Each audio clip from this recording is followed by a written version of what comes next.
This time on Traveling with Teens, we hit 3 Greek islands in 3 days.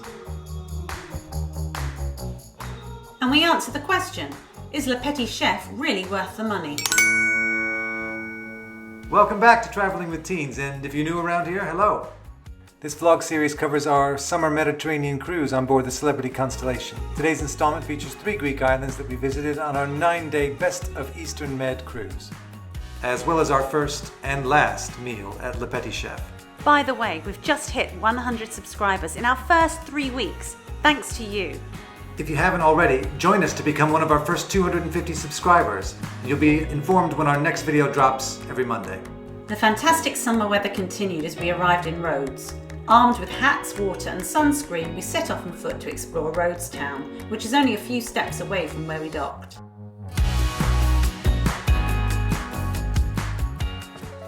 Rhodes is part of the Dodecanese Islands and looks very different to the blue and white clad buildings of the Cyclades. And the old town of Rhodes is a UNESCO World Heritage Site. There are more than 200 lanes and alleyways to explore, and we allowed ourselves to get lost in the streets as we walked past medieval buildings, mosques, fountains, Byzantine and Gothic churches, as we looked in shops and at the many cafes, bars and restaurants on offer. From 1309 to 1523, the Knights of St. John of Jerusalem made the island their home, and it was they who transformed the city into the medieval stronghold we see today. One of our favorite areas was the Street of the Knights. A walk along here finishes at the Palace of the Grand Masters, which is also worth a visit.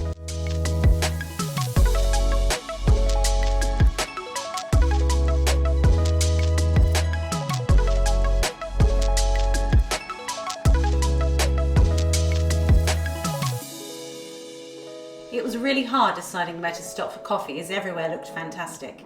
I'm sure you'll agree, we found a great spot.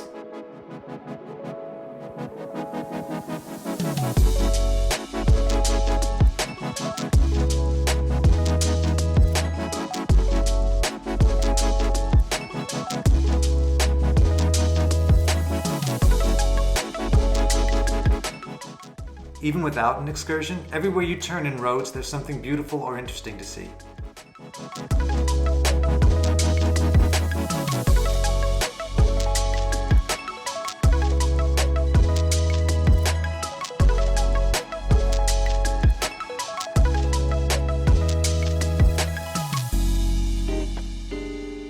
When the heat finally won us over, we walked back to the ship to be greeted with cool towels and drinks. This is a great touch, Celebrity.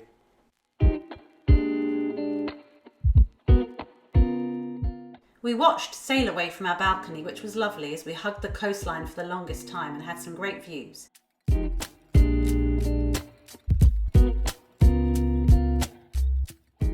It is also great to have a nosy at the other ships in port as we sail away.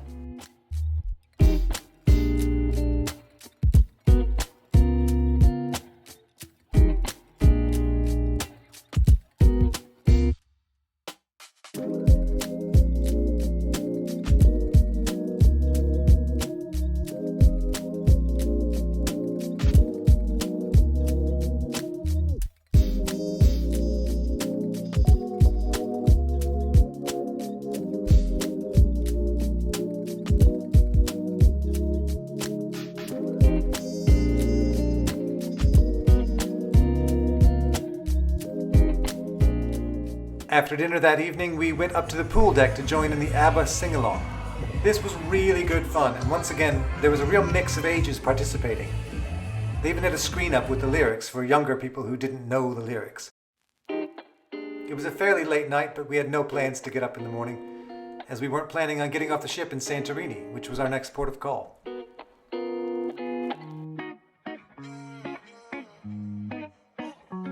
Santorini is breathtakingly beautiful and somewhere that should be on everybody's bucket list. This is a tender port and it really is spectacular seeing all the ships docked in the caldera. We've stayed on Santorini before, so decided to remain on board and take in the spectacular scenery.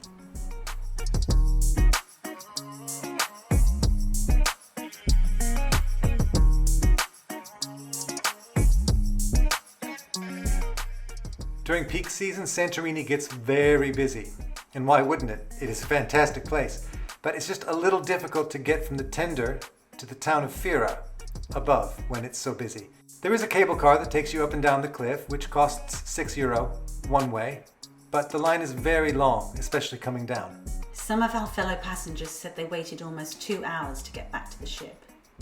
The alternative, of course, is to walk up or down the winding cliff path, which takes about 45 minutes. This isn't advised in the heat, and it was really hot the day we were there, and the pathway is really slippery with donkey poo from the donkeys going up and down. It's a shame that the donkeys are still used to carry passengers up and down the cliff. This is something we do not agree with. In fact, when we stayed on Santorini a few years ago, the poor donkeys used to walk past our hotel every morning and every evening to get to the cliff, and it was a really long way before they even started going up and down, the poor things. Staying on board, we enjoyed an empty pool deck,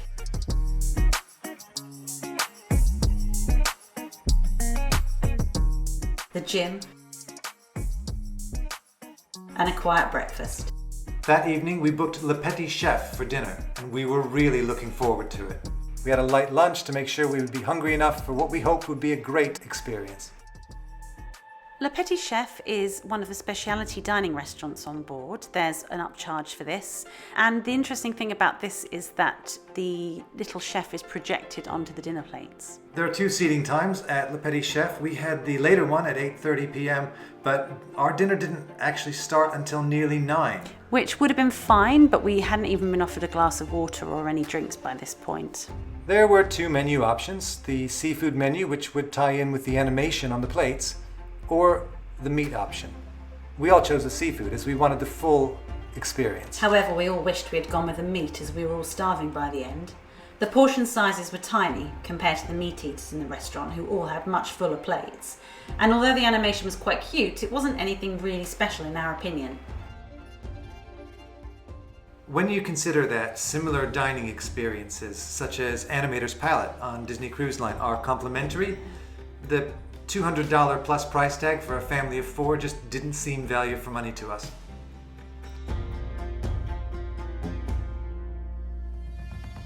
To be honest, we were a little underwhelmed and we wish we'd booked the Tuscan Grill instead. We'd love to hear your bad or possibly good experiences at Le Petit Chef. Let us know in the comments just below the like button. Our next port of call was Zakynthos. This is part of the Ionian Islands and very different in look to the ones we'd already visited, much greener. We used the ship's tenders to get to shore. There was quite a considerable wait for a tender ticket. I was in line before they opened and still only got number 25. There were people in the queue that had been waiting since 6 in the morning. The numbers were announced over the tannoy so you would know when your number is called. We just chilled in the cabin until it was our turn.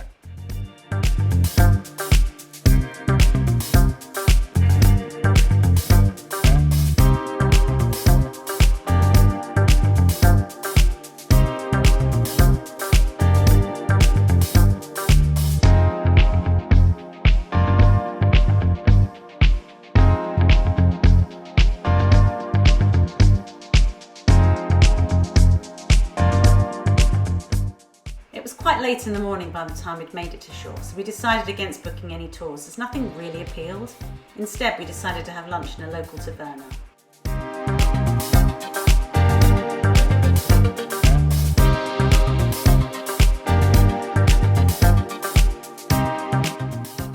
I'm really glad we did. The food was amazing.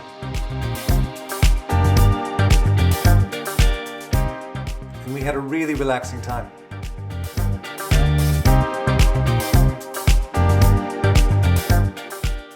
Zakynthos is a typical Greek island town.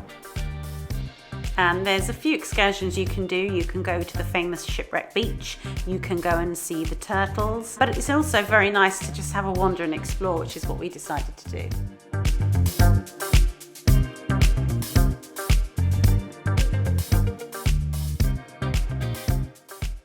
After we'd eaten and when we were ready to go back, we were greeted once again with cold towels and water.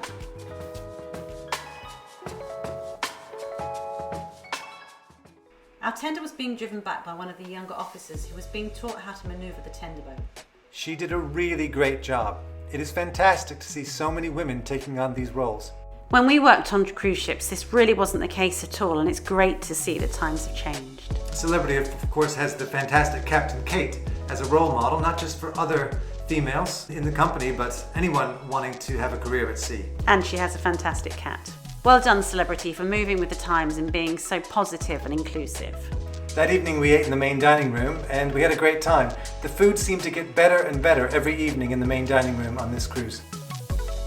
We decided to check out the entertainment again this evening, and it was karaoke. However, this is karaoke with a difference. It's called Sing with the Band or Live with the Band. I can't remember exactly what they call it. The idea is the house band Hey Mama has a repertoire and you choose from that repertoire and you are called up one at a time to be the lead vocalist. It was really fun. Our oldest son got up and sang, but he won't let us put any of it on film. At least not the audio. Next time on Travelling with Teens, we explore the medieval city of Dubrovnik, have a last-minute port change to the Croatian port of Zadar, and find out how BA flight home is cancelled. But not before we hit a storm and get chased by a tornado at sea. See you in Dubrovnik.